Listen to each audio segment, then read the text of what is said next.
Okay, so you want to own a luxury watch boutique. You have seen the storefronts on the high street, the polished glass cases, the velvet trays lined with Rolex and Patek Philippe. You have watched the owner walk a client through a $30,000 purchase like it was nothing. You have heard about the margins on Swiss timepieces and done the arithmetic in your head. A $15,000 watch, maybe a 40% margin. That seems like a serious business. Here is the problem. The math most people are doing is wrong. Not slightly wrong, completely wrong. Because what you see from the outside of a luxury watch boutique, the pristine cases, the prestigious brands, the wealthy clientele, has almost nothing to do with what the business actually looks like from the inside. And the gap between those two pictures is where most new owners run out of money before the end of year two. Before we talk about money, we need to agree on what kind of business this actually is. Because a luxury watch boutique is not one thing. It operates across at least four completely different economic structures, each with a different cost model, a different relationship with inventory, and a different way of generating revenue. The first model is an authorized dealer. You carry specific brands, you sign a dealer agreement, and you receive allocated inventory directly from the manufacturer or its regional distributor. The second model is a multi-brand independent boutique. You source watches from multiple brands without formal authorization, which gives you flexibility but cuts you off from the most desirable references. The third model is a pre-owned specialist. You buy, authenticate, and resell used timepieces, which eliminates many manufacturer restrictions, but introduces a completely different set of risks around authentication, pricing volatility, and inventory holding costs. The fourth model is a hybrid, combining new authorized product with a certified pre-owned section. Each one operates on different numbers. Each one will destroy you in a completely different way if you enter without understanding the structure. Most people who say they want to open a luxury watch boutique are picturing the authorized dealer model. They want the Rolex sign in the window. So that is where we begin. Here's what most people do not understand about becoming an authorized dealer. The brand controls everything, not slightly, completely. Rolex does not advertise open applications. They select their authorized dealer network through a process that involves years of relationship building, physical location assessment, financial auditing, and competitive market analysis. As of 2025, there are approximately 2,000 authorized Rolex dealers worldwide. Rolex sells roughly 1.1 million watches per year. The average dealer receives allocation of between 30 and 80 pieces annually, depending on market size and historical sales volume. You do not choose what you receive. You receive what the brand decides you have earned. This allocation model creates the central economic paradox of the luxury watch industry. The watches people most want to buy, the Rolex Submariner, the Daytona, the GMT Master II, are exactly the watches that authorized dealers receive the fewest of. A mid-sized authorized dealer in an American city might receive 6 Submariners in a calendar year. They might have 400 people on a wait list. The watches sell immediately. But the revenue from 6 Submariners at a retail price of $10,100 each is $60,600 in gross sales. Against the overhead structure of a legitimate luxury boutique, that number disappears before it reaches the bank account. Here's what it actually costs to open the doors. Commercial space in a location appropriate for luxury retail, meaning high foot traffic, prestigious street address, proximity to affluent residential areas, runs between $8,000 and $35,000 per month, depending on the city. A 1,200 square foot space on Worth Avenue in Palm Beach or Rodeo Drive in Beverly Hills sits at the top of that range. A smaller market with a strong local wealth base might come in lower, but the minimum viable location for a brand like Rolex or Omega to even consider you as a dealer candidate is expensive. Build-out costs for a luxury boutique interior, custom millwork, specialized display cases with climate control, security glass, integrated surveillance systems, and the kind of lighting that makes a watch face glow correctly, run between $150,000 and $600,000 for a space of meaningful size. That cost is almost entirely non-recoverable. If the business closes, the custom cabinetry goes with the lease. Security infrastructure is a separate line item that many new owners significantly underestimate. A boutique carrying $2 million in display inventory requires a monitored alarm system, a vault for overnight storage, panic buttons, reinforced entry systems, and in most cases a contracted relationship with a private security provider.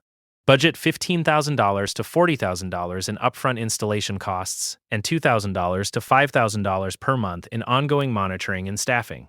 Insurance on luxury watch inventory is another cost that does not appear in most business plan templates.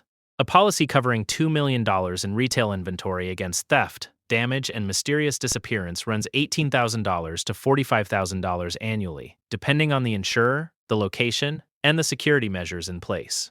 That is before the general liability policy, the commercial property coverage, and the errors and omissions protection. Now let us talk about inventory, because this is where the economics become genuinely punishing. A credible luxury watch boutique needs display inventory to operate. Empty cases do not sell watches. Customers who walk into a boutique and see 6 watches on display do not feel they are in a luxury environment. A properly stocked boutique carrying a mid-range selection of Swiss brands from $3,000 to $25,000 per piece needs between 80 and 150 watches on display at any given time. At an average retail price of $8,000, that is $640,000 to $1.2 million in display inventory that is generating zero revenue while it sits in the case. For an authorized dealer, some of that inventory comes on consignment from the brand. Much of it does not. The dealer purchases the inventory outright, takes the ownership risk, and holds it until it sells. The margin structure in new watch retail is narrower than almost anyone outside the industry expects. Authorized dealers receive watches from manufacturers at what is called the wholesale or dealer price. For most Swiss watch brands in the $3,000 to $15,000 retail range, the dealer margin sits between 30 and 40% of the retail price. On a watch retailing at $10,000, the dealer paid roughly $6,000 to $7,000 for it. The gross profit is $3,000 to $4,000. That sounds reasonable until you allocate overhead against it. If the boutique's total monthly overhead, including rent, payroll, insurance, security, and technology, runs $45,000 per month, the boutique needs to sell between 11 and 15 watches at that price point every single month just to break even.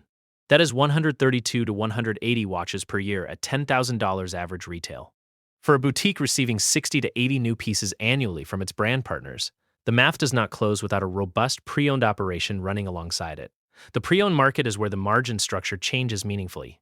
A boutique that buys a pre-owned Rolex Submariner from a private seller for $12,000, services it for $400, photographs and certifies it, then retails it for $16,500, earns $4,100 in gross profit on a $12,000 investment.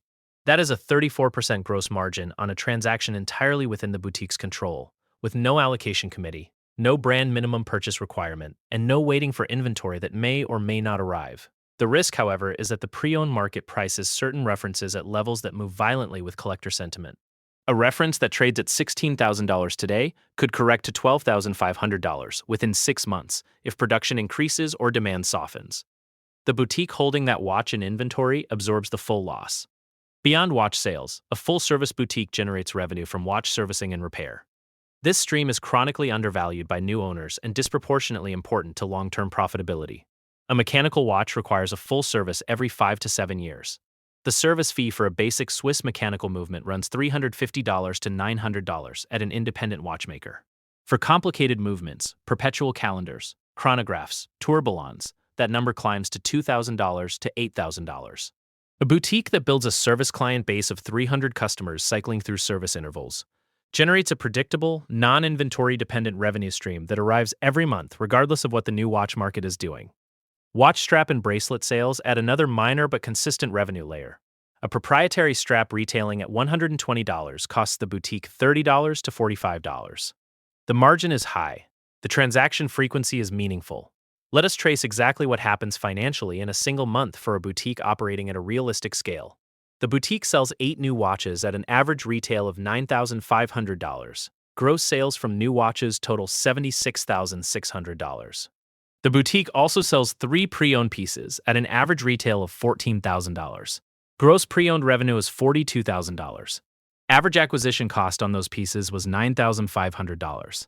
Gross profit from pre-owned is $13,500. Service department invoices total $18,000 for the month. Labor and parts cost $8,000. Service gross profit is $10,000.